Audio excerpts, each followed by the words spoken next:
Mais pour une très bonne saison pour nous globalement. Alors même si cette année c'est pas couronné de titres comme on a pu le faire dans le passé, notamment l'année dernière, on a eu une très bonne saison. On est parti que ce soit en GP2 ou en World Series avec des rookies, donc des pilotes débutants dans la catégorie. Donc c'était un peu la difficulté. Néanmoins ils ont été très talentueux. Les quatre avaient un gros potentiel qu'on a réussi quand même à transformer, notamment en World Series avec une troisième place au classement pilote, première place en tant que rookie. Et puis pour Dams, on finit deuxième du championnat team. Donc globalement un très bon bilan.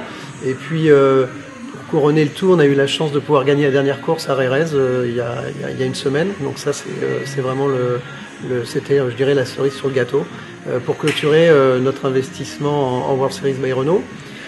Quant au GP2, là on est encore en cours, il nous reste 2 courses, on a Bahreïn en 3 semaines et ensuite dans un mois on a Abu Dhabi. Donc on a encore une chance de faire encore de très bons résultats. On a déjà fait de très belles performances, on a 3 pole positions, 2 victoires, là encore avec des rookies, donc une situation qui est quand même très satisfaisante et on prépare avec ces jeunes-là le futur et notamment l'année prochaine, en espérant les garder et se battre encore pour le titre l'année prochaine. Alors c'est des objectifs ambitieux pour cette grande rentrée, en effet, en mi-octobre, donc c'est Pékin, la Chine, une épreuve qui nous avait plutôt réussi l'année dernière en termes de performance, moins en termes de résultats, mais ça c'est les aléas du sport. Mais non, on est très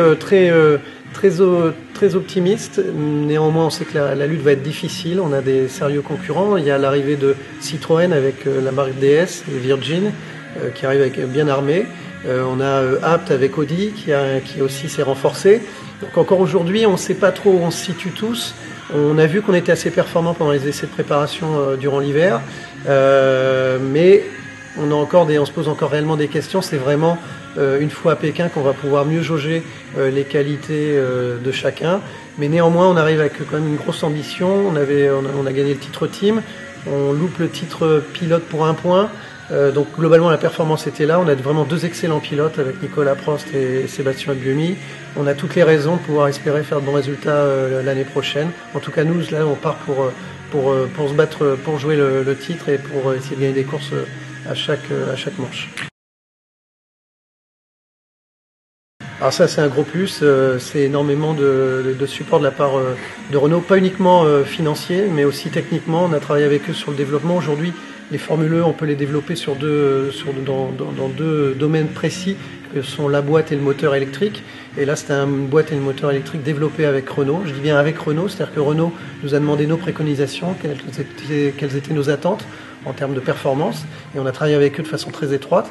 Et on a tout le support de la grande maison de Renault, avec toute la force qu'ils peuvent avoir en termes de technique, de développement. Et donc voilà, c'est pour ça qu'on arrive assez confiant pour l'année prochaine. Gros support de Renault. Et en même temps, grosse pression, parce qu'on a envie de réussir avec eux, mais on va réussir.